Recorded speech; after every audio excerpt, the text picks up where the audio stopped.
దేవస్థానంలోని టికెట్లు విషయం కావచ్చు, ఏ విధంగా అడ్డగోలుగా టికెట్లు రీసైక్లింగ్ చేసే విధానం కావచ్చు, పరకామణిలో ఏ విధంగా దోపిడీ చేసి వాళ్ళతోని చేసినటువంటి వారితోని రాజీ పడిన తీరు కూడా ప్రజలంతా కూడా ఆ రోజు చూడడం జరిగింది. అదేవిధంగా లడ్డూ ప్రసాదం, స్వామివారి ప్రసాదాన్ని దేశ విదేశాల్లో కూడా అత్యంత అభిమానంతో భక్తి శ్రద్ధలతో కళ్ళగద్దుకొని తీసుకునే ప్రసాదాన్ని ఈరోజు 1-2 సార్లు చూసే తినే పరిస్థితికి తీసుకొచ్చినటువంటి దౌర్భాగ్య మాజీ ముఖ్యమంత్రి జగన్మోహన్ రెడ్డి అని చెప్పి ఈరోజు ప్రజలంతా కూడా, ముఖ్యంగా 3 పార్టీలు, కూటమి పార్టీలు కూడా మేము చెప్పదలుచుకున్నాం. ఎప్పటికైనా బుద్ధి తెచ్చుకొని జగన్మోహన్ రెడ్డి అసెంబ్లీకి రావాలి. ప్రజా సమస్యలు, అనేక సమస్యలు ఉన్నాయి. ఆ సమస్యలపై చర్చించకుండా దొంగ అన్న చందాన దొంగ దొరికిపోయినప్పటికీ, సిట్టు కల్తీ జరిగింది ఈ యొక్క లడ్డూ ప్రసాదంలో అని చెప్పినప్పటికీ ఇంకా ఏదో ప్రజల్ని ఏమార్చాలనో, ఇంకా ఏదో చేయాలనో చేస్తున్న తీరుని ప్రజంతా కూడా గమనిస్తూ ఉన్నారు. ఆరోపణలు తిప్పుకొట్టలేక, లెంపలేసుకొని క్షమాపణ చెప్పలేక అయోమయ తీరులోని ప్రవర్తిస్తున్న తీరులో భాగంగా నిన్న అసెంబ్లీలో చేసిన విధానం అని చెప్పి ప్రజలు మాట్లాడుకుంటున్న పరిస్థితి ఈరోజు ఉంది. ఇప్పటికైనా జగన్మోహన్ రెడ్డి గారు తిరుమల తిరుపతి దేవస్థానం విషయంలోని లెంపలేసుకొని నేల ముక్కుకి రాసి ఆ యొక్క దోషులైనటువంటి వారందరినీ కూడా సాక్ష్యాలతో సహా ప్రభుత్వం ముందుకి, మీడియా ముందుకి తీసుకురావాలని చెప్పి ఈ సందర్భంగా ఆ యొక్క మాజీ ముఖ్యమంత్రి జగన్మోహన్ రెడ్డికి తెలియజేస్తూ ఉన్నాం. అనేక ఆరోపణలు ఉన్నాయి. ఇందాక చెప్పడం జరిగింది మేడం గారు, దేవాలయాలు కూల్చివేత విషయం కావచ్చు, 5 సంవత్సరాల్లోని ఏ విధంగా హిందూ మత విశ్వాసాలను దెబ్బతీసే విధంగా, హిందూ ధర్మాన్ని కాల రాసే విధంగా ఏ విధంగా అనేక దేవాలయాల్ని కూల్చడం జరిగిందో, అనేక రకాలుగా చర్యలు తీసుకొని పిచ్చి వాళ్ళపై తోసిన తీరు కూడా మనం చూడడం జరిగింది.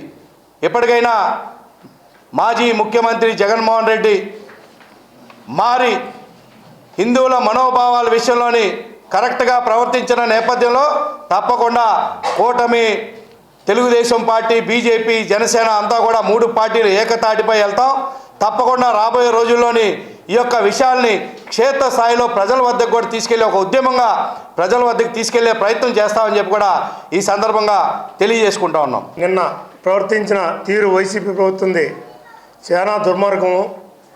ఈ ప్రభుత్వంలో ఈ లడ్డూది కలిపిన దాని గురించి ప్రస్తావించుకోకుండా దాన్ని ఏరే రకంగా మారుతాకి ఎన్నో పిచ్చి పనులు, పిచ్చి చాటు చేస్తున్నారు. మేము కూటమి ప్రభుత్వం తరఫున వాళ్ళు చేసే ప్రతి పిచ్చి పనికి తిరిగి వాళ్ళకే సమానం చెబుతామని తెలియజేస్తున్నాం. అందరికీ నమస్కారం అండి. పెద్దల సభ, మేధావుల సభ అని మనం పిలుచుకోబడే దాంట్లో మండల మీటింగ్లో వీళ్ళు వెంకటేశ్వర స్వామిని చెప్పులతో పట్టుకొని, కలియుగ దైవమైన వెంకటేశ్వర స్వామిని ఇలా పట్టుకొని చెప్పులతో చేస్తాం చాలా దారుణం, చాలా బాధాకరం. ఇలాంటి వాళ్ళు ప్రజాస్వామ్యంలో ఉండకూడదని చెప్పనేది మా నిర్ణయం. ఈ కూటమి ప్రభుత్వం ఎంతో అభివృద్ధి, సంక్షేమం రెండు కళ్ళుగా చూసి ముందుకెళ్తుంది. ఇవి మనల్ని కరుమరుగైపోతున్నాం ఈ రాజకీయాల్లో అని చెప్పని ఏదో ఒక డైవర్షన్ పాలిటిక్స్ తీసుకురావాలి అనే ఆలోచనతో మొన్న 10 రోజుల నాడు జోగి రమేష్ని, అలాగే అంబటి రాంబాబుని ఉసిగొల్పి, మీరు మామూలుగా మాట్లాడితే జనాలు పట్టించుకోరు, మీరు బూతులు తిట్టడం గట్టిగా, అప్పుడు ప్రజల్లోకి మనం వెళ్తే తన్నులు తింటాం, లేకపోతే ఏదో ఒకటి అయింది, అప్పుడు మనకు మైలేజ్ వచ్చిందని చెప్పనేసి అంటాం. ఆ ట్రిక్స్ చేస్తాం. ఆ ట్రిక్స్ చేసి వాళ్ళే జనాలు పోగు చేసుకొని రాష్ట్రం నలుమూలల నుంచి తెచ్చుకొని జనాలకు మాకు ఆదరణ ఉందన్నట్టుగా జనాల్లో క్రియేట్ చేసుకోవాలని ఒక అభూత కల్పన చేస్తున్నారు. ఇవాళ ప్రజలు ఎవరూ నమ్మే పరిస్థితి లేదు. ఈ కూటమి ప్రభుత్వం బాగా ఉంది, సంక్షేమ పథకాలతో ఉంది. ఈ కూటమి ప్రభుత్వం కానీ మనం అభివృద్ధి చెందాలంటే ఇదే కూటమి ప్రభుత్వంతో ఉంటేనే, సుస్థిర పాలన ఉంటేనే మనం ముందుకెళ్తామని చెప్పని ప్రజలందరూ అనుకుంటున్నారు. మీరు ఇలాంటి డైవర్షన్ పాలిటిక్స్ తీసుకొస్తే జనాలు నమ్మే పరిస్థితి లేదు. మీరు ఏది చేసినా సరే కలియుగ దైవం వెంకటేశ్వర స్వామి సామాన్యుడిగాడు, అన్నీ చూసుకుంటాడు. కాబట్టి ఇప్పటికైనా సరే మీరు ఈ రాష్ట్రం కోసం, మీకోసం కాదు మేము, మా ఆలోచన ఈ రాష్ట్రం బాగుండాలి, ప్రజలు బాగుండాలి, అందరూ అసమానతలు లేకుండా శుభ్రంగా ఉండాలని చెప్పనేసి మేము కోరుకుంటున్నాం. మీరు ఇలాంటి ఎన్ని ట్రిక్స్ చేసినా మీరు ఈ కూటమి ప్రభుత్వాన్ని ఏం చేయలేరని చెప్పనేసి తెలియజేస్తున్నాం.